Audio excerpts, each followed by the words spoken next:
ايه المؤشرات في جزء منها ممكن يبقى جزء وراثي. يعني لو انا عندي في عيلتي 1 أو 2 طفل اتولد، اخويا ابن اخويا، اختي ابن اختي، نفس الكلام بالنسبه للزوجه، حد او 2 3 في العيله عندهم عيوب خلقيه مثلا في القلب، فده معناه ان في حاجه جينيه او عامل وراثي.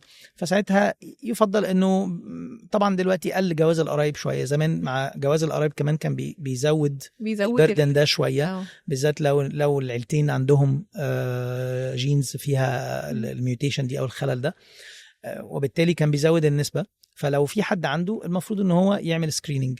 اي مثلا ده انا بتكلم طبعا الجزء اللي قبل الولاده اصلا، ست مثلا حامل وتعرضت لاي فيرال انفكشن، عدوى فيروسيه، حاجات زي مرض القطط، زي حاجات معينه، ادويه، خدت ادويه وما كانتش تعرف انها حامل، والادويه دي كان ممكن تؤثر على تكوين القلب او تكوين الاعضاء، فطبعا التشخيص المبكر هنا هيبقى مفيد.